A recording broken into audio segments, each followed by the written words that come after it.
வணக்கம். இன்று நாம் மகாராஷ்டிராவின் சத்ரபதி சம்பாஜி நகரில் உள்ள எல்லோரா குகைகளில் அமைந்துள்ள குகை 16 கைலாசா கோயிலின் அற்புதமான உலகிற்குள் நுழையப் போகிறோம். இது யுனெஸ்கோ உலக பாரம்பரிய தளமாக அங்கீகரிக்கப்பட்டுள்ளது. மேலும் இது உலகின் மிகப்பெரிய ஒற்றைக்கல் பாறையில் செதுக்கப்பட்ட கோயிலாகும். இது சிவபெருமானுக்கு அர்ப்பணிக்கப்பட்டுள்ளது. கைலாசா கோயில் கைலாசநாதர் கோயில் அல்லது குகை 16 என்றும் அழைக்கப்படுகிறது. இது இந்திய கட்டிடக்கலையின் பாறையில் செதுக்கும் கட்டத்தின் உச்சக்கட்டமாக உலகளவில் போற்றப்படுகிறது. இதன் பிரம்மாண்டமான அளவு, விதிவிலக்கான கட்டிடக்கலை மற்றும் சிக்கலான சிற்ப விவரங்கள் ஆகியவை இதை ஒரு தனித்துவமான நினைவுச் சின்னமாக ஆக்குகின்றன. இதன் சூப்பர் ஸ்ட்ரக்சர் 32.6 மீட்டர் உயரம் கொண்டது. இந்த பிரம்மாண்டமான கோயில் கிபி 8ஆம் நூற்றாண்டில் ராஷ்டிரகூட மன்னன் முதலாம் கிருஷ்ணரால் கட்டப்பட்டது. இது ஒரு அற்புதமான சைவ நினைவுச் சின்னமாக அவரது ஆட்சியின் சமய மற்றும் கலைச் செழுமையை பறைசாற்றும் வகையில் உருவாக்கப்பட்டது. வதோதரா செப்புத் தகடு கல்வெட்டு கிருஷ்ணராஜாவின் கைலாசநாதர் கோயிலின் ஆதரவை பாராட்டுகிறது. தொல்பொருள் ஆராய்ச்சியாளர்கள் இது ஒரு ஒற்றை பாறையிலிருந்து செங்குத்து அகழ்வாராய்ச்சி முறையை பயன்படுத்தி மேலிருந்து கீழாக செதுக்கப்பட்டது என்று நம்புகின்றனர். இது எல்லோரா குகைகளில் உள்ள 34 குகைகளில் 16வது குகையாகும். இது ஒரு பசால்ட் பாறையில் செதுக்கப்பட்டுள்ளது. இதன் கட்டிடக்கலை பல்லவர் மற்றும் சாளுக்கியர் தாக்கங்களை காட்டுகிறது. மன்னரின் ராணி அவரது கடுமையான நோயின் போது இந்த கோயிலை கட்ட சபதம் செய்ததாக ஒரு புராண கதை கூறுகிறது. கைலாசா கோயில் அதன் தனித்துவமான செங்குத்து அகழ்வாராய்ச்சி முறைக்காக புகழ்பெற்றது. இது மற்ற குகைகளைப் போல கிடைமட்டமாக அல்லாமல் பாறையின் உச்சியில் இருந்து கீழ் நோக்கி செதுக்கப்பட்டது. ஒரே ஒரு பசால்ட் பாறையில் இருந்து செதுக்கப்பட்டு இந்த கோயில் சுமார் 200 அடி நீளமும் 100 அடி அகலமும் 100 அடி உயரமும் கொண்டது. இதன் ஒற்றைக்கல் வடிவமைப்பு, செங்குத்து அகழ்வாராய்ச்சி மற்றும் சுமார் 200 அடி நீளம், 100 அடி அகலம், 100 அடி உயரம் கொண்ட பரிமாணங்கள் ஆகியவை இதன் முக்கிய அம்சங்களாகும்.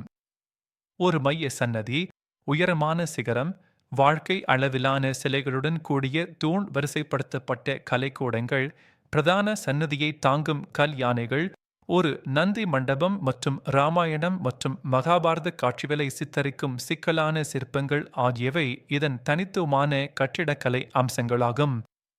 இந்த வளாகத்தில் துணை சன்னதிகள், நுழைவாயில்கள் மற்றும் பாலங்கள் மற்றும் படிக்கட்டுகளால் இணைக்கப்பட்டு முற்றங்கள் ஆகியவை அடங்கும். இவை அனைத்தும் ஒரே பாறையிலிருந்து செதுக்கப்பட்டுள்ளன. முற்றமானது அடிப்பகுதியில் 82 மீட்டர் x 46 மீட்டர் பரப்பளவு கொண்டது. இது சிற்பங்கள் மற்றும் தெய்வங்களின் மாடங்களுடன் கூடிய 3 அடுக்கு தூண் வரிசைப்படுத்தப்பட்ட வளைவுகளால் சூழப்பட்டுள்ளது. இந்த கோயில் சிவன், ராவணன் கைலாய மலையை தூக்குவது, நடராஜர் போன்ற தெய்வங்களின் சிக்கலான சிற்பங்களால் அலங்கரிக்கப்பட்டுள்ளது. தூண்கள், கலைக்கூடங்கள், நீர் அமைப்புகள் மற்றும் கோயிலின் அடிப்பகுதியில் உள்ள யானை சிலைகள் ஆகியவை அதன் கலைத்திறனை எடுத்துக் காட்டுகின்றன. சிவன் பல்வேறு வடிவங்களில், ராவணன் கைலாய மலையை தூக்குவது மற்றும் நடராஜர் போன்ற தெய்வங்களின் சிற்பங்களால் கோயில் அலங்கரிக்கப்பட்டுள்ளது. சுவர்கள் புராணங்கள், மகாபாரதம் மற்றும் ராமாயணத்தின் கதைகளை சித்தரிக்கின்றன. ஒரு நந்தி மைய கோயிலுக்கு முன்னால் அமர்ந்திருக்கிறது. நந்தி மண்டபம் மற்றும் பிரதான சிவன் கோயில் சுமார் 7 மீட்டர் உயரமும் 2 அடுக்குகளும் கொண்டவை. மேலும் விரிவாக செதுக்கப்பட்ட கீழ் அடுக்குகளை கொண்டுள்ளன. நவீன கருவிகள் இல்லாமல் இந்த பொறியியல் சாதனையை அடைந்தது ஒரு குறிப்பிடத்தக்க விஷயம். இது அதன் மத முக்கியத்துவம், எல்லோரா குகைகளில் உள்ள மற்ற கோயில்களுடன் ஒப்பிடும்போது அதன் தனித்துவம் மற்றும் சுற்றுலா பயணிகளை ஈர்க்கும் திறன் ஆகியவற்றிற்காக பாராட்டப்படுகிறது. கைலாசா கோயில் கைலாச மலையை சிவபெருமானின் இருப்பிடத்தை குறிக்கிறது. சிவனின் லிங்கம் போன்ற கட்டிடக்கலை கூறுகள் அண்டத்தின் படைப்பை குறிக்கின்றன. இந்த வடிவமைப்பு பொருள் உலகத்திலிருந்து ஆன்மீக உலகத்திற்கான பயணத்தை குறிக்கிறது. கோபுரம் புனிதமான பகுதிக்கு மாறுவதை குறிக்கிறது. அதன் செங்குத்து அகழ்வாராய்ச்சி, ஒற்றைக்கல் தன்மை மற்றும் சுமார் 400,000 டன் பாறைகளை கை கருவிகள் மூலம் அகற்றியது ஆகியவை ஒரு பொறியியல் அதிசயமாக கருதப்படுகிறது. துல்லியம் மற்றும் சமச்சீர் தன்மை குறிப்பிடத்தக்கவை. பயன்படுத்தப்பட்ட கருவிகள் குறித்து தொடர்ந்து கல்வி விவாதம் நடந்து வருகிறது. கைலாசா கோயில் ஒரு அற்புதமான கலை மற்றும் பொறியியல் அதிசயம். இது சுமார் 400,000 டன் பாறைகளை அகற்றி உருவாக்கப்பட்டது. இந்த கோயில் பண்டைய இந்தியாவின் திறமைக்கும் பக்திக்கும் ஒரு அழியாத சான்றாக நிற்கிறது. இந்த அற்புதமான தளத்திற்கு ஒரு முறை சென்று அதன் பிரம்மாண்டத்தை அனுபவிக்க உங்களை அழைக்கிறோம்.